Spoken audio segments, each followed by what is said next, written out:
안녕하세요. 장재용입니다. 전 세계적으로 ESG 경영에 대한 관심이 높아지고 있습니다. ESG는 환경, 사회, 지배구조 모두를 총망라한 개념이지만 국내 기업들은 환경 부문에만 역량을 집중하고 있습니다. 최근 미국, 유럽 등에서는 S의 중요성이 강조되고 있는데요. 그 결과 주목받는 것이 바로 DEI입니다.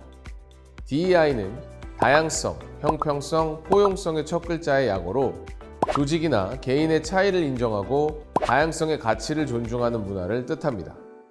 하지만 DEI가 조직에 잘 뿌리내리기 위해서는 조직 내 다양성을 포용하고 서로 시너지를 낼 수 있는 환경이 먼저 만들어져야 합니다.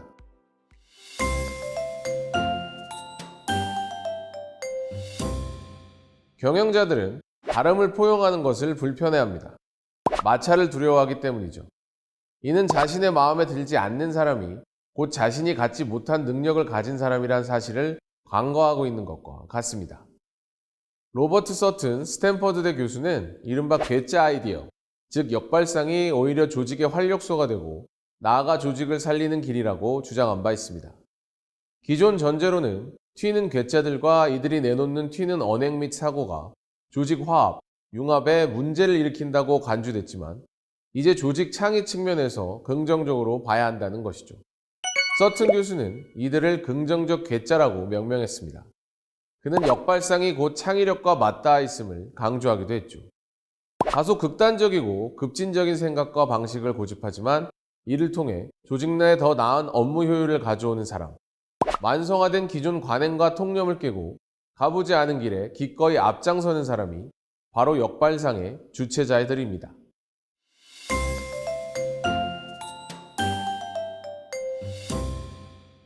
그렇다면 조직 내 연령, 인종, 종교, 문화, 경력이 다양하면 이것이 즉시 창의력으로 귀결될까요? 라제시 세티 클락슨대 교수는 팀 구성원의 다양성이 클수록 팀 창의성이 증가하는 것은 아니란 사실을 밝혀낸 바 있습니다. 다양성이 창의력으로 연결되는 지점은 단순한 인구 통계적 다양성이 아니라 인지적 다양성이라는 것이죠. 다양성이 높은 조직이 창의혁신 조직이 될 확률이 높은 이유는 바로 생각하는 방식의 다양함에서 연유한다고 합니다. 경험과 지식이 다르면 같은 사안에 대해 다른 관점으로 바라보고 그에 따라 다른 해석을 한다는 뜻이죠. 이를 인지적 다양성이라고 합니다. 따라서 조직 창의를 극대화하기 위해선 우선 여러 경험과 직무적 배경을 가진 구성원들을 포함시켜 다양한 정보와 지식이 연결되고 융합될 수 있도록 해야 합니다. 동시에 팀을 구성할 땐 팀원 간의 지위 및 권력거리 차이를 최소화해야 인지적 다양성을 극대화시킬 수 있습니다. 그래야 자유로운 소통이 보장되기 때문이죠.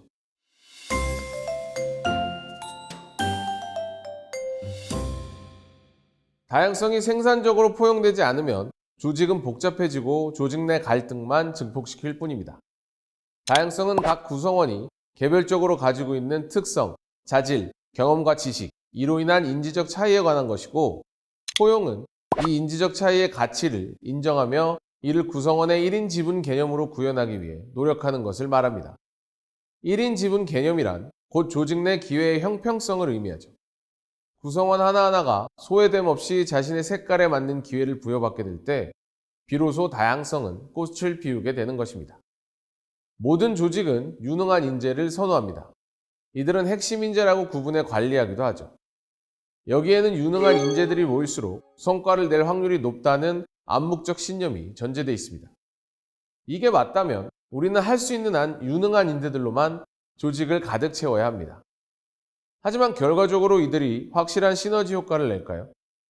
2014년 6월 과잉인재 효과라는 제목의 논문이 심리과학저널에 소개된 적이 있습니다. 컬럼비아대 암스테르담대 인시아드 공동연구팀이 스포츠팀에서 우수 선수 비중과 팀 성적과의 관계를 분석한 연구였습니다. 결과는 어땠을까요? 유능한 선수가 많을수록 성적이 좋아질 것이라는 일반적인 예상과는 달리 우수 선수가 너무 많으면 오히려 팀 성과가 하락한다는 결과가 나왔습니다. 그렇다면 왜 유능한 인재가 많을수록 팀 내 다양성의 연결과 연대, 다양성 포용이 어려운 것일까요? 경영학자 메르디스 벨비는 그에 져서 팀이란 무엇인가에서 아폴로 신드롬을 소개한 바 있습니다. 아폴로 신드롬은 유능한 인재들이 모인 집단에서 오히려 성과가 저조한 현상을 말합니다. 벨비는 실험에서 지능이 높은 팀원들로 구성된 팀을 아폴로 팀이라 명명했는데, 아폴로 팀은 동료에게 자신의 생각을 설득하느라 시간을 허비했고 서로의 주장에 어떤 약점이 있는지에만 관심을 기울인 결과 일치된 결론을 내리지 못했을 뿐 아니라 시급한 일들도 간과해버리게 된 것이죠. 어렵고 복잡한 일일수록 뛰어난 인재들이 필수적이지만 이들의 팀 다양성 포용 강도 약화 행위를 방치한다면 팀은 원하는 성과를 얻기 힘든 것 또한 사실이라고 할 수 있습니다.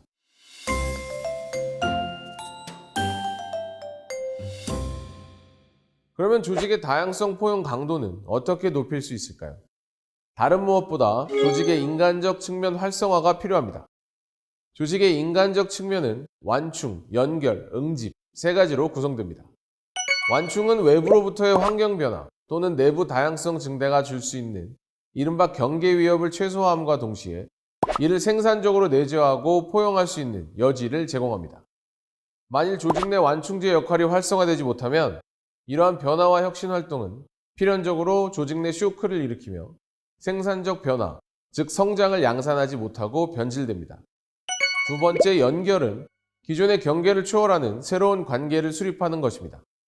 연결 활동을 통해 상호 호혜, 공동 목적 등의 새로운 공유 가치가 발굴되고 세련화되며 공동 언어화됩니다. 이를 통해 조직 내외의 차이라는 다양성이 차별되지 않고 존중되는 가운데 생산적으로 포용됩니다. 기존의 경계가 폐기되고 새로운 공유 가치 달성을 위한 생산적 경계를 재구성할 수 있게 됩니다. 결국 구성원 개인 단위 및 집단 단위의 고질적 병폐인 의사소통의 장벽을 없앨 수 있습니다.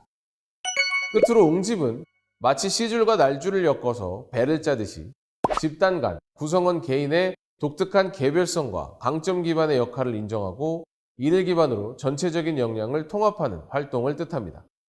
연결된 다름을 생산적으로 포용하는 것이 응집이라고 할 수 있습니다. 조직 내에서 이러한 응집 활동이 활성화되면 변화와 다름 속에서 새로운 가능성을 발견하거나 진취적인 대안을 재발견하는 능력이 커지게 됩니다.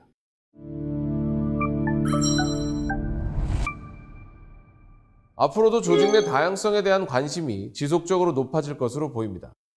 결국 경영자라면 다양성이 주는 집단 창의의 수혜를 최대화하고 다양성이 주는 복잡성은 생산적으로 포용하려는 노력이 필요합니다.